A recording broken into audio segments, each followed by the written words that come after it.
is the control software from the master node, and I've got other computers sprinkled around the room that are testing the rest of the nodes on the network. And essentially, it creates and maintains what we call a star chain. A star chain is basically a collection of distributed databases, which are blockchains, and a collective set of non-distributed databases, which are used for speed and cross-referenced with the blockchains for accuracy. So it's a very fast system. It's based upon, I'm going to pull this menu down, it's based upon something we call the Council of Consensus. And so any given star chain can have any number of council members contributing. And mainly what they're contributing is some computing power, some management of all of the various blockchains within a star chain, and comparing them to each other constantly to make sure that there's no corruption in the system. And then they reach consensus when it comes to adding a new block onto the end of the chain. So that's what the council members are. And basically, we can create new chains. Miners, Mike, is what they do. They replace the miners. So we don't have to have thousands of anonymous miners out there slowing us down or requiring that we pay them for mining. We have a faster solution, and this way it can be used internally as well as externally for the chains. That makes a lot of sense, right? So if you wanted to have your own blockchain, you want to know who those people are that are part of your council. You don't want to rely on people that are halfway around the world, is what you're saying. Right, and we know them, and we ensure that they follow certain rules and protocols. One of the protocols I started writing in it was 1992, and I'll show you it in its working. But you can create as many new blockchains within a star chain as you need, and I'm going to show you some of those. But you can create them. You can actually also pick the hash style. We do a 256 byte hash, which is the default, but you can jump it up to 384, 512 bytes, or you can even tone it down if you want to, depending on what you need that blockchain for. So you can see this is a big, long military spec hash. And a hash, by the way, is simply a thumbprint. It's a digital thumbprint for the contents of the block. So every block has a hash. And it also has a chain created by the previous hash, except for the very first block in the very first blockchain. If I created this and did one now, I would have to click on this button over here and add what they call the Genesis block. It's the very first block. It's not chained to anything. It's just the beginning of a new blockchain. So we could create blockchains all day long, and we have a lot of things that we can do. This is a monitor for monitoring the chains. I've got a variety of them that I've been working on and testing and doing various things for. This is the initial demonstration chain. Notice that there is no previous hash to the Genesis block because there isn't one. It's where it starts. But this hash over here represents this Genesis block. And it's duplicated over here with the previous hash. Same with this hash, which is, I'll explain what that is, but this is a representation of the entire information in the block, and that's its hash. So it's going to be connected over here. So you're going to know basically that, this is one quick way is to run up and down and see if all the hashes match as they should be. And the system does that in the background automatically. So if for some reason someone did come in here and say, I'm going to change this. I'm going to change this to 100 tokens, and no one will know. Well, the system instantly knows. I just broke the chain, and the blockchain sensed it. It determined. It says that this hash over here does not match this one any longer, and so the whole blockchain from here on out is broken. And There's ways to fix it. There's what you can reach out to the council who, if the chain detects it's got a problem like it just did, it notifies the council, and they can help by giving you either a corrected block, or they can give you a complete copy of the whole blockchain, and you can start over again with a good, known, verified version. But if I actually just take that 0 out of there, then the system says, okay, now I'm rehashing it. No matter what I do, it's rehashing every time I type. If I were to type, notice that the hash down here, the hash for this contract, is it with every single keystroke, it changes. And it's a true representation of it. It is like a thumbprint. It's unique, a unique representation digitally for that particular block.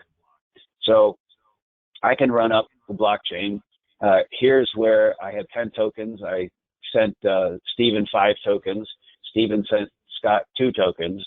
And all of this is connected to a blockchain that everyone has one of inside their cloud account, and that is a digital wallet. So I wouldn't, if Stephen didn't have 2 tokens to give to Scott, the block wouldn't be approved. It wouldn't allow it. So this one is kind of it's a token ledger system, but also I have the ability to take and digitally sign, provide a digital signature. So I can actually look at this and say, please verify that signature. The digital signature is a match because this system has what we call a private public key infrastructure. So everyone has at least one key pair. Nobody ever gets to see your private key, but the public key anyone can get to. And that's how I can go and pull your digital signature. I know who it is. In fact, this is my digital signature for this contract. This is Stephen's digital signature because he's got a key pair. Anyone who's using the system has at least one key pair. And so I can verify that. I put one in here that I screwed up on purpose and just to test the system. And if I ask for a verification of the signature, it says, don't trust this contract, don't use it. The digital signature did not match. It's not okay. There is something wrong with this. And once again, I can go out to the council and say, do you have block 5 in chain 22? And I need to compare it against this one. And if theirs is proper, then I replace it. So the system has a lot of built-in checks and balances. Now this one, I created another chain. This one uses XML style to enter things into a database. Here's the Genesis block. This is the Zeden Michael. And Zeden is what we provide that is your ultimate digital signature, your ultimate digital avatar, your whatever you want to call it. That is your identity in the cloud, and it is protected. We protect the heck out of it. But I can say, okay, in fact, there's a lot of ways to do this, but I can say that I am registering a new song, and I can even create contracts or anything like that. Then I can say, okay, now I'm going to do a DR entry for Stephen. I am providing him fair use rights to this file. And I can even go back on the token chain and I can find the token that Stephen gave me that paid for this fair use rights on this song, and I can connect the 2 blocks together. So now you're starting to create a multi-dimensional auditing system that is one of the unique things about a Starchain. Nobody else does that right now.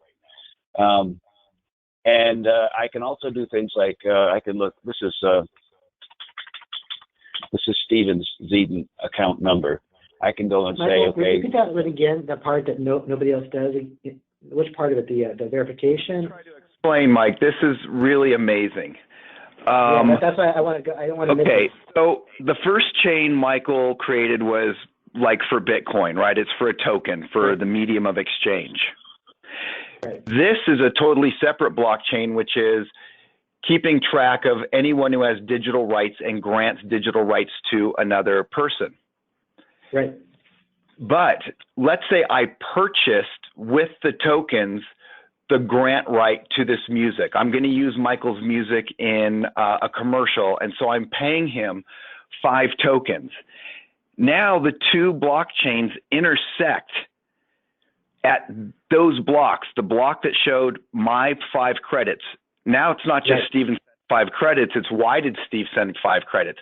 Because he bought the rights to this digital content. Look over here, because now the blocks are associated. They're connected with each other, even though they're on different blockchains. And so let me ask a question about that. Is this, in this scenario, is this because you acquired the exclusive rights, or can these rights then be sold multiple times and then associated with multiple other tokens? It depends on what Michael did and what the contract is. So we can put an exclusive contract in the block, or we do a fair use rights, in which case Michael can sell it to as many people as he wishes, or he gives me a different type of right, so I have the right to resell it, a master resell right. So does it rename the right? So is the right look slightly different every time it's purchased, a slightly different it can be unique signature for that right? Yeah, it can be. It can be unique. The every time. signature is the person that bought it. So like if I bought it, my signature is in there. Michael's selling it. So the signature is based on the users. Got it. But the contract itself, I'll show you that when we're done with the blockchain, because the next blockchain I think is the most amazing of all, since it has to deal with tracking a manifest system like in Kate's. And just right before Michael even shows it to you, think about this. Since we all know marijuana industry is big and they're using Kate's. So we're tracking the manifest, a seed to a growth to all the way down the line. And at the end, they've got this product. But Johnny, who works in the shipping department and is 20 years old, is deciding he's going to go into Kate's and he's going to delete 1 ounce of the product because he's going to slip it out the back door. Well, now the block is going to, because it's connected, that manifest, it's also on a blockchain. The whole thing is going to break, and we'll be able to know, everyone will be alerted, hey, who made this entry? Oh, it's Johnny's signature. Let's go look. Johnny, please come up to the office and meet the policeman. Got it. That would be so good. there's many uses for the blockchain. So what you've seen here is, I'll show you down here, is that the different types of blocks, a real common one for us is a database entry. The digital rights exchange, that's a database entry. The manifest tree system, that's another blockchain that is a database entry. And the cool thing about putting them on blockchains is you really can't break the block. You can't go back. I can get in here because I'm something called an oracle, and it has nothing to do with the big software company either. That's just what nerds call somebody who can get in and edit a blockchain. And I do that just for demonstration purposes. It would never really happen. But if I was going to go change and say, I'm going to change this manifest because I took a pound, and took it out the back door, you can't go change a block.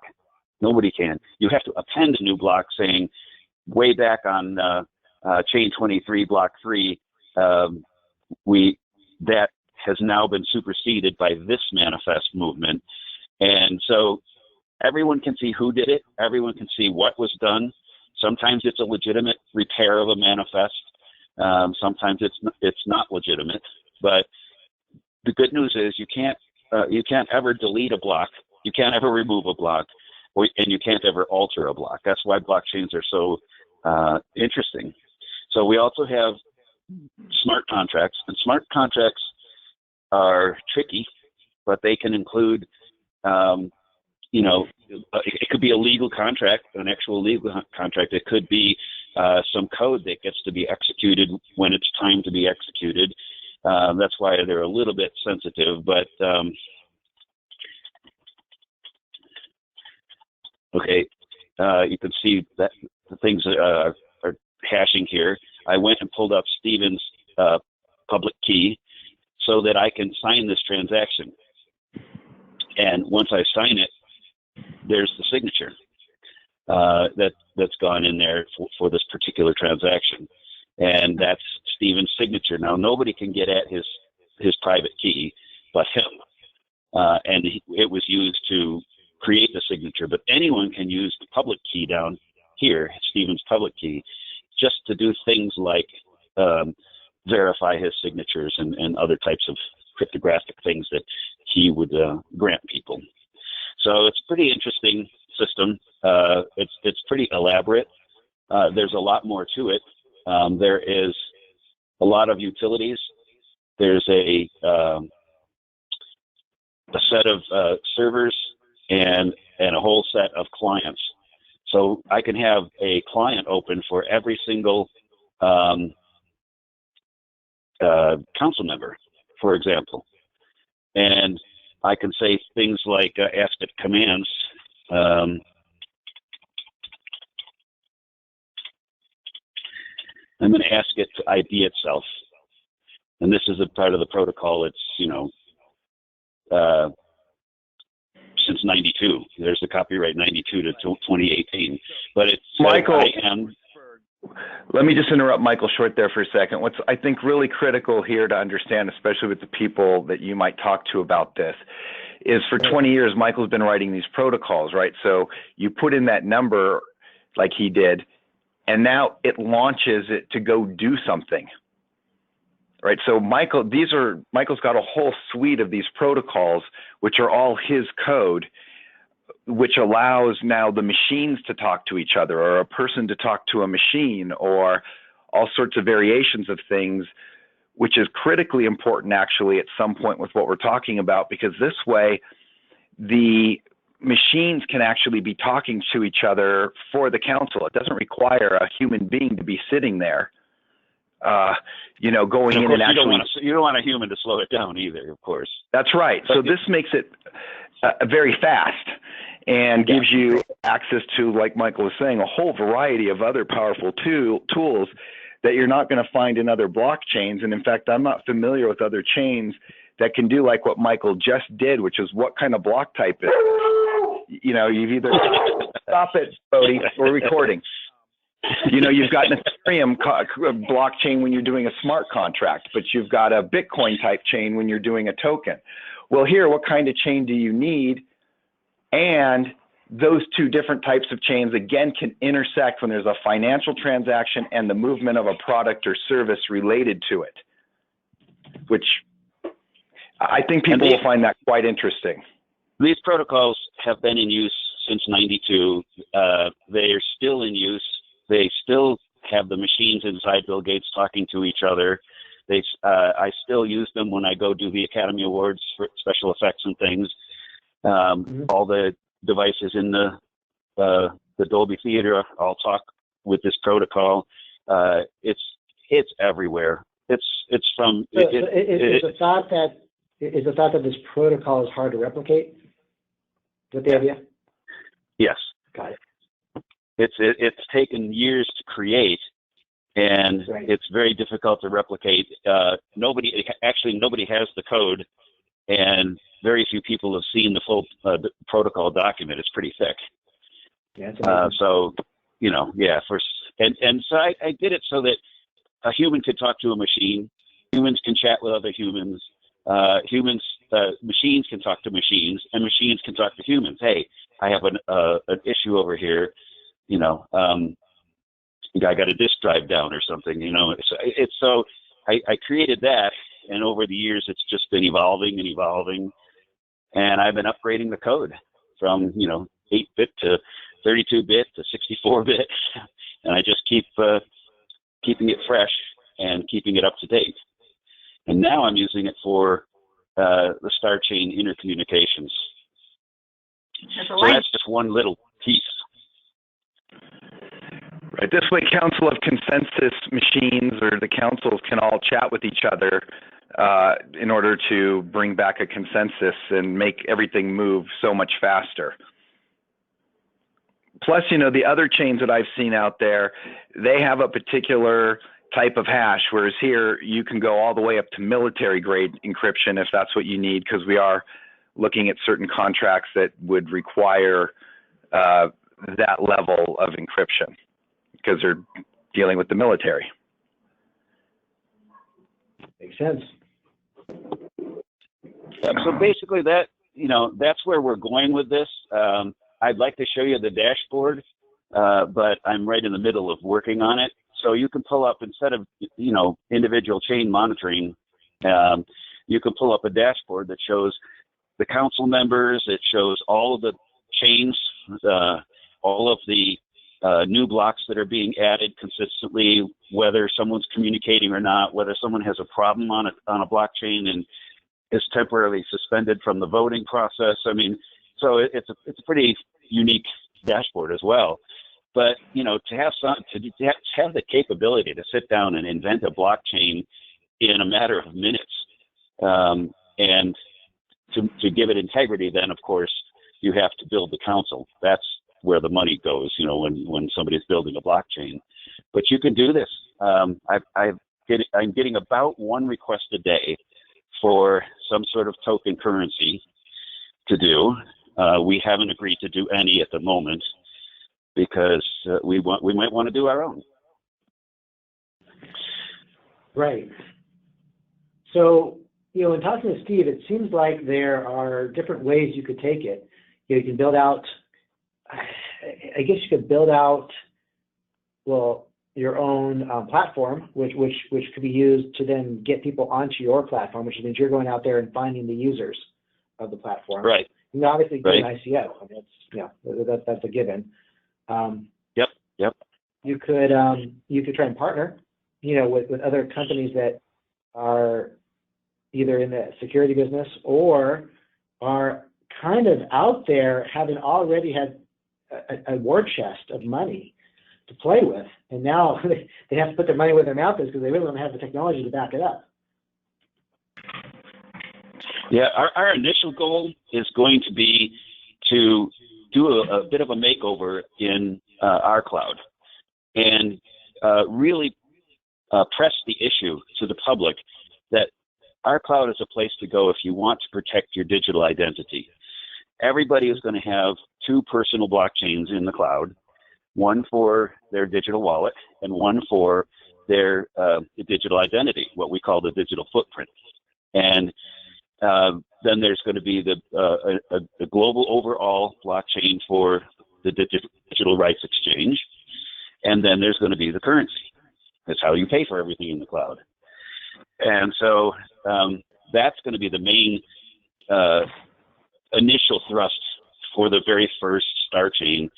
It's going to run all the chains that are inside our cloud. And then from there, it could become a platform that we license. It could become a platform that we expand upon and just bring users into, like you said. We'll have to make that determination. Right. So, Michael, here's something that's interesting, right? Because I've had this discussion with a few people just today. They want to help us with an ICO, and they agree that our platform, which does have a place for credit, the cloud credit, as well as micro cloud credits, they agree that our platform is perfect, actually, for doing an ICO, because we could run not only our own applications that people pay for on our cloud, but anyone else can come along. Stratus Life is not us. CPS2, which is in here, is a third party. They're just putting their application and putting it into our cloud. And so we'll have a variety of things that people can pay for, including, of course, if I want to go to my library over here and upload content, for example, I can upload files and then I could sell them or lease them to people, give them those granting rights. And of course, if someone comes on our cloud, then they also get a variety of other things that they would have to otherwise provide or not provide, such as encrypted messaging through your connections. You can add a CRM, which was one of our applications. You don't need to be a business for that. Or, of course, our biggie, which is Kate's. And you can now see that Kate's is being used for a variety of things. This is for the financial industry. This is for manufacturing in basically the cannabis industry, taking plants and turning it into CBD and THC oils. That's the guys we were up in Willits with. Here's a version of it that we're using to track a big law case. So it can be used in a variety of ways. And what's really amazing is every single one of these things up here, the CRM, the sales manager, the library, they're all relational. They can go onto a blockchain. So we could track, not just in this database, but also with the data going into the chain, every sales. We could track every movement of the product, whatever it may be, marijuana, staples, makes no difference, like the example that we gave before. This is what MakeTrack does. It receives things in, it allows you to move things, to process things, like I'm processing something from a pound of leaf into a liter of oil, into shipping, etc. So I don't have any open purchase orders, so I can't ship right now. But all these elements have also gotten far more advanced, including in the CRM, where not only do I have basic information, keep track of all the notes like all those other companies do, but I can also get in depth into businesses, like if they're in the cannabis industry, what's their license number? What's their status? And most importantly, and this goes back again to the database entry, the rights grants type of thing. No associations with this contact at the moment, but I can associate any information in the library or elsewhere with this particular contact so that you can find everything that you need to know about that contact. The FBI love that. The FBI would love that, but we don't really want to give it to them. We're like required to do that. You never Not know. in that one. They'll Okay. find you. So at any rate, that's something really amazing as well, at any rate. Yeah. So let me throw this out there, just because for me, finding the right people that would be already interested in buying into this